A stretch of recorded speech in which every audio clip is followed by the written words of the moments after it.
TR Balu அவர்களை பத்தி நம்ம எல்லாருக்கும் தெரியும். அண்ணாமலை அவர்கள் குறுக்கு விசாரணை அப்படிங்கிறது சீக்கிரமா பண்ண போறாரு அப்படிங்கிறதும் தெரியும். ஆனா அந்த நாள் எப்ப வரும், இவர் என்ன மாதிரியான கேள்விகள் கேட்பாரு, எப்படியெல்லாம் மடக்குவாரு அப்படிங்கிற ஒரு பெரிய எதிர்பார்ப்பு இருந்தது. அது மட்டும் இல்லாம மோடி அவர்கள் நேரடியாக அண்ணாமலை அவர்களை தொடர்பு கொண்டு வாழ்த்துக்கள் அப்படிங்கறதெல்லாம் சொல்லியிருக்கிறாரா. அண்ட் முழுக்க முழுக்க டீடைல்டா டெப்தா விஷயங்கள் எல்லாத்தையும் பேசுவோம். அனைவருக்கும் வணக்கம். நீங்க பாத்துட்டு இருக்கிறது கல்கரி நியூஸ் அண்ட் நான் தீபிகா. ஃபர்ஸ்ட் ஒரு விஷயம், கோவாவில் இப்போ அயன்மேன் அப்படிங்கிற ஒரு போட்டி ஒன்று நடந்துச்சு. இது சின்ன சாதாரணமான ஒரு காம்படிஷன்லாம் கிடையாது. ரொம்ப ரொம்ப ரொம்ப கஷ்டமான கடினமான ஒரு காம்படிஷன். இந்த காம்படிஷன்ல லாஸ்ட் எண்ட் வரைக்கும் நின்று ஜெயிச்சது அப்படின்னு பார்த்தீங்கன்னா அண்ணாமலை அவர்கள்.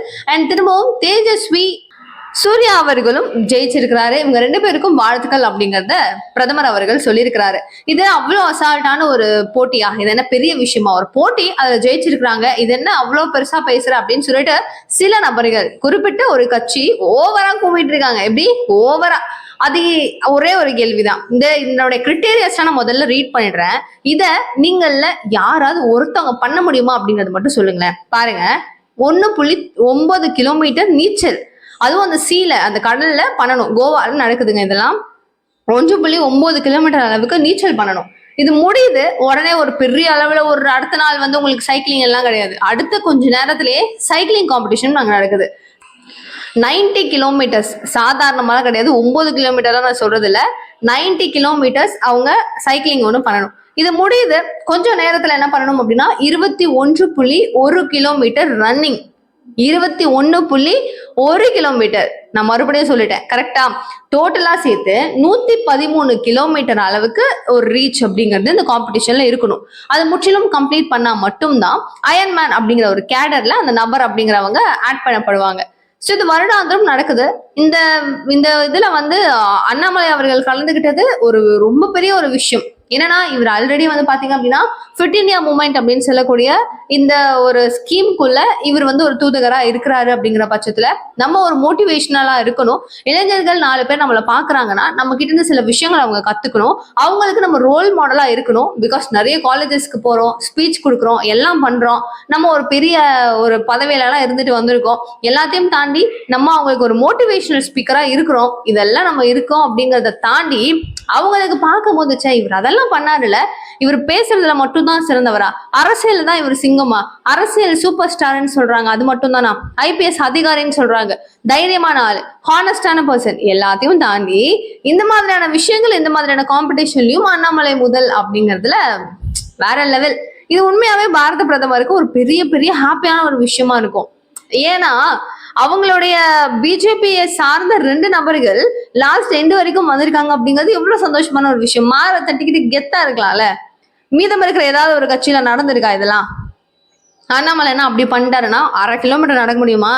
1 கிலோமீட்டரு கொஞ்சம் ஒரு 2-3 சந்தை தொடர்ந்து நடக்க முடியுமா ஸ்பீடா? சரி, எதுவும் நம்ம இப்போ நெக்ஸ்ட் வீடியோல ஃபுல்லா இதை பத்தி ஒரு ட்ரோலா ஜாலியா பேசுவோம். சரி, ஓகே. இது நடக்குதுங்க. இதுக்கப்புறமா டிஆர் பாலு அவர்களுடைய சொத்து பட்டியலை வெளியிட்டு அவதூறு பரப்பிட்டாரு. ஐயோ போச்சே, என் மானம் போச்சே அப்படிங்கிற அளவுக்கு டிஆர் பாலு அவர்கள் என்ன பண்றாரு, மான நஷ்ட வழக்கு ஒன்று தொடுக்கிறாரு.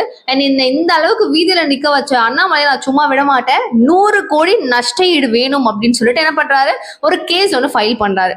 இங்க என்ன ஆகுது, இங்க பாருங்க, நீங்க வாபஸ் வாங்கிக்கிறீங்களா அப்படின்னு சொல்லும் போது அண்ணாமலை சொல்லிட்டாரு, என்கிட்ட ஆதாரம் இருக்கு, என்னால எல்லாத்தையும் தெளிவுபட நிரூபிக்க முடியும். டிஎம்கே ஃபைல்ஸ் அப்படின்னு நான் ரிலீஸ் பண்ணப்பட்ட எல்லா விஷயங்களும் உண்மை, என்னால பேச முடியும், ஆதாரம் இருக்கு. சொன்ன வார்த்தையில இருந்து பின்வாங்கி மாத்தி பேசி அந்த மாதிரி வேலைகள்லாம் என்கிட்ட நடக்கவே நடக்காது. என்னுடைய கருத்துக்களை நான் திரும்பவும் பெற மாட்டேன். ஆதாரம் இருக்கு, குறுக்கு விசாரணை செய்ய அனுமதி வேண்டும் அப்படின்னு சொல்லி அண்ணாமலை அவர்கள் ஒரு கோரிக்கை வைக்கிறாரு. இந்த வழக்கு தொடர்பா சென்னை சைதாப்பேட்ல இருக்கிற கோர்ட்டுக்கு ஆஜர் ஆகணும் அப்படின்னு சொல்லிட்டு டிஆர் பாலு அவர்களுடைய தரப்புல வர சொல்லுவாங்கல்ல. அப்போ அண்ணாமலை ஒரு வாட்டி கூட மிஸ் பண்ணாம ஆன் ஸ்பாட்டா நின்று இருக்கிறாரு. பட் டிஆர் பாலு அவர்கள் எப்பவுமே வந்திருக்கிறாரான்னு கேட்டீங்கன்னா கிடையாது. நிறைய நாள் ஸ்கிப் பண்ணியிருக்காரு. அவர் வந்ததே கிடையாது. நிறைய டைம் வரவே மாட்டாரு. இந்த மாதிரியான விஷயங்கள் நடக்க அங்க இருக்கிறவங்களுக்கு என்ன ஆகுது அப்படின்னா, அவர் தைரியமா வாங்க வாங்க அப்படின்னு கூப்பிட்டு இருக்காரு. இவர் என்னப்பா வரவே மாட்டாரு அப்படிங்கிற மாதிரி போச்சு. சோ சமீபத்துல அவர் வந்தாரு, என்ன பண்ணிட முடியும்ன்ற மாதிரி பேசிட்டு போனாரு. நவுருங்க அப்படின்லாம் சொல்லிட்டு ஒரு மாதிரி வேர்ட்ஸ் எல்லாம் சொல்லிட்டு டிஆர் பாலு அவர்கள் அந்த பிளேஸை விட்டு நகர்ந்தாரு. பட் அண்ணாமலை சொன்னாரு குறுக்கு விசாரணை அப்படிங்கறத நான் சீக்கிரமா நடத்துவேன், நவம்பர் மந்த்ல நடக்கும் அப்படின்னு சொன்னாரு. இந்த தீர்ப்பு இதனுடைய குறுக்கு விசாரணை அப்படிங்கிறது நாளைக்கு, ஓகேவா, நாளைக்கு சென்னை சைதாப்பேட்டை நடக்க போகுது. இங்க இவருக்கு வந்து முழுக்க முழுக்க அனுமதி அப்படின்னு கொடுக்கப்பட்டுருச்சு. இப்ப இவரு போய் அங்க என்னதான் வச்சு செய்ய போறாரு அப்படிங்கிறதுக்காக கேட்க தெரிஞ்சுக்க பயங்கர ஆர்வமா இருக்கு, என்ன நடக்குதுன்னு பார்ப்போம். அண்ட் இதுல இவர் டிஆர் பாலு அவர்கள் பொருளாளர் திமுகவில் அப்படிங்கிறது தெரியும். இவர் மேல குற்றமா சொல்லப்பட்ட அந்த சொத்து விவரங்கள் எவ்வளவு அப்படின்னா 10,840 கோடி. அவ்வளோண்டு லட்சம் கூட கிடையாதுங்க, கோடி. அதுல வந்து அந்த லாஸ்ட்ல ஒரு 840, அந்த 40ல ஒரு 4 ஒண்ணும் கிடையாது. யாருக்குமே ஒண்ணும் கிடையாது. பட் திமுக இருக்கிறவங்களுக்கு மட்டும் எப்படிதான் இவ்வளவு கோடி? 10,000 கோடிங்கிறது பெருசு, இதுல 840 கோடி வேற கூடுதலா. நோ வேர்ட்ஸ் டு சே.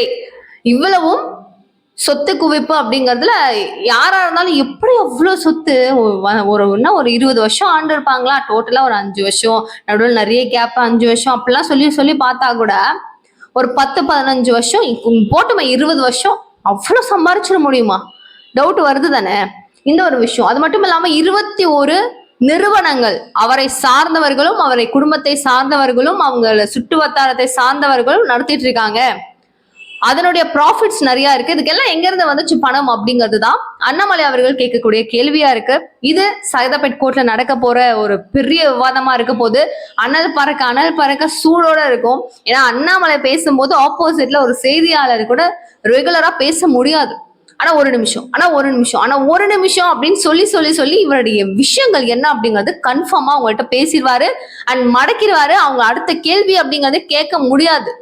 ஏன்னா எப்பவுமே ரொம்ப பண்பா, ரொம்ப அமைதியா, அழகா நடந்து பாப்பல. கோவம்னு வந்துருச்சுன்னு வச்சுக்கோங்க, ஏன் ரிப்போர்ட்டரை வச்சு செஞ்சு விட்டார்ல அப்படிதான் ஆயிடும்.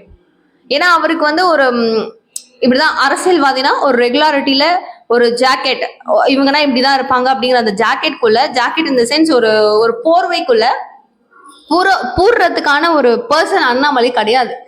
அவர் ஒரு மாதிரி, அவர் ஒரு ட்ராக்கே வேற. நம்மளுக்கு தெரியும்ல அண்ணாமலையை பத்தி நம்ம இன்னும் புகழ்ந்தோம்னா பெருசா போவோம் வீடியோ. அடுத்ததா இந்து சமய அறநிலையத்துறைய பயங்கரமா, அதுவும் சேகர் பாபு அவர்களை சம விமர்சனம் பண்ணியிருக்கிறாரு அண்ணாமலை அவர்கள். அவர் சொல்ற விஷயம், கேட்கிற கேள்விகள் என்ன அப்படின்னு பாத்தீங்கன்னா, ஈரோடு மாவட்டத்துல பவானி அருள்மிகு சங்கதரீஸ்வரர் கோவில்ல இருக்கிற மேற்கு மதில் சுவர் அருகில 3150 ஸ்கொயர் ஃபீட் இடம் அப்படிங்கிறது இருக்கு. இங்க தற்காலிகமா கடைகள், ஏன்னா நிறைய கூட்டம் வரும் அப்படிங்கிறதுனால தற்காலிகமா கடைகள் அப்படிங்கிறது இங்க அமைச்சிக்கலாம் அப்படின்னு சொல்லிட்டு கவர்மெண்ட் டெண்டர் விடுறாங்க. அந்த டெண்டரை திமுகவில் இருக்கிற நிர்வாகிகள், முக்கியமான ஆட்கள், பொறுப்பாளர்லாம் இருப்பாங்கல்ல, அவங்களை சார்ந்த நபர்கள் என்ன பண்றாங்க அப்படின்னா, அவங்களே வந்து 16 லட்சம் ரூபாய்க்கு வாங்கியிருக்காங்க. ஒன்றும் தப்பு இல்லை. அங்க இருக்கிற கடைகள் எல்லாமே கான்ட்ராக்டுக்கு விட்டுருக்காங்கன்னு வச்சுக்கோங்களேன். குறைஞ்சபட்சம் குட்டியான அமௌண்ட்ஸ் அவங்க கிட்ட வாங்கிக்கிட்டு வேற ஏதாச்சும் கடைகள்லாம் வைக்கிறீங்களா அப்படி அவங்க ஏதாவது பண்ணிட்டு அதுல கொஞ்சம் ஏதாவது ஏர்ன் பண்ணிக்கிட்டாங்க அப்படின்னா பரவாயில்ல. கடைகள் வைக்கப்பட்டிருக்கு இல்லையா, அங்க கிட்டத்தட்ட 32 கடைகள் அப்படிங்கிறது அமைக்கப்பட்டிருக்கு. இவங்களுக்கு கொடுத்துருக்கிற ரூல்ஸ் என்ன அப்படின்னா, நீங்க உள் வாடகைக்கு விடக்கூடாது. நீங்க ஆல்ரெடி நாங்க உங்களுக்கு கொடுத்துருக்கோம், நீங்க திரும்பவும் ஒரு வாடகை வச்சுலாம் அங்க வாங்கக்கூடாது அப்படிங்கிறது அந்த ரூல் புக்ல இருக்கான். அவங்களுக்குன்னு கொடுத்துருக்காங்கல்ல, அதுல அவங்களுக்கு தெளிவா ரூல்ஸ் அப்படிங்கிறது இருக்கான். இதையும் தாண்டி அந்த 32 கடைகள்லயும் ஒரு கடைக்கு குறைஞ்சபட்சம் 1 லட்சம் ரூபா, 90,000ல இருந்து 1 லட்சம் ரூபா வரைக்கும் வாடகை அப்படிங்கிறது வாங்குறாங்களாமா. அதுவும் ஒரு 2 மாசத்துக்கு சேர்த்து. இது ஒரு 32 லட்சங்க. ஒரு லட்சம்னே போட்டுக்கிட்டாலும் 32 லட்சம். இவர் கட்டினது எவ்வளவு? 16 லட்சம் தான். பாதிக்கு பாதி லாபம். இதுக்கா நீங்க டெண்டர் வாங்குனீங்க? இதெல்லாம் என்ன நியாயம்? இப்ப இவங்க 1 லட்சம் ரூபா கட்டி கடையை பிடிக்கிறாங்கன்னா அவங்க விற்கக்கூடிய பொருட்களை இன்னும் அதிக அளவுல தானே விற்பாங்க. அப்ப பாதிக்கப்படுறது நார்மலா நம்மள மாதிரி ஆட்கள் தான். ரோட்ல போவோம், சும்மா ஒரு 10 ரூபா, இப்ப வளையல், கோவில் போனா ஒரு வளையல் வாங்கணும் அப்படின்றது நம்மளுக்கெல்லாம் சொல்லி கொடுத்துருப்பாங்க. ஒரு குங்குமம் வாங்கணும், பொட்டு வாங்கணும், மஞ்சள் வாங்கணும், கிளிப்பு வாங்கணும். எக்ஸாம்பிளுக்கு லேடிஸோட மேட்டர்லாம் நான் சொல்றேன். ஒரு போட்டோ, அந்த சாமி கிட்ட போறோமா, அந்த சாமியோடைய புகைப்படம், அந்த போட்டோ எடுத்துக்கிட்டா நல்லது. லைக் இந்த மாதிரி எல்லாம் இருக்குல்ல, குட்டி குழந்தைங்க இருக்காங்களா, பொம்மை வேணும், லைக் வாங்காம ஒரு நபராலையும் போயிட்டு சும்மா நச்சுக்கும் வரவே முடியாது. அப்படிதான் இருக்கும். அப்போ அவங்க விற்கக்கூடிய விலைகள் அப்படிங்கறது அவங்க நம்ம 1,00,000 ரூபாய் அதை நம்ம அடைக்கணும்னா இந்த பொருளுக்கு மேல இவ்வளவு வித்தாதான் முடியும் அப்படிங்கும் போது அவங்க அதிகமா விற்கிறாங்க அப்படிங்கும் போது அதுல பாதிக்கப்படுறது யாரா இருக்கிறாங்க? நம்ம தானே, ஆப்வியஸா நம்ம தானே. அதே கேள்வியை தான் அண்ணாமலை அவர்களும் கேட்டிருக்காரு. உள் வாடகைக்கு விடக்கூடாது அப்படின்னு சொல்லியும் மீறி நீங்க இதை பண்றீங்க அப்படின்னா இதை யாரு கண்டிக்கணும் அப்படிங்கிற கேள்வியோட கேட்கிறாரு. அண்ட் ரூல்ஸ் சரியா இருக்கணும், டெண்டரை உடனே காலி செய்யணும் அப்படிங்கறதையும் கோரிக்கையா அண்ணாமலை அவர்கள் வச்சிருக்காரு. இங்க அரசியல் முறைகேடு அப்படிங்கிறது நடக்குது. இது தெளிவுபட சேகர் பாபு அவர்கள் தான் பார்க்கணும். ஏன்னா இந்து சமய அறநிலையத்துறை அப்படிங்கிறது இருக்க வேண்டாம், நிறைய கோவில தூக்கிடுங்கன்றது தான் எங்களுடைய கோரிக்கையா இருக்கு. மீறி வைக்கிறீங்க, பட் எவ்வளவு ப்ராப்ளம்ஸ் வருது அப்படிங்கறத பாருங்கன்னு சொல்லிட்டு அண்ணாமலை அவர்கள் அட்ரஸ் பண்ணியிருக்காரு. அண்ட் இன்னும் நிறைய விஷயங்கள் இருக்க பேசுறதுக்கு நெக்ஸ்ட் வீடியோல சூப்பரா கவர் பண்றேன். அண்ட் நிகழ்கால நிகழ்வுகள் உடனுக்குடன் தெரிஞ்சுக்க சேனலை சப்ஸ்கிரைப் பண்ணிக்கோங்க. Thank you so much for watching this video. Bye.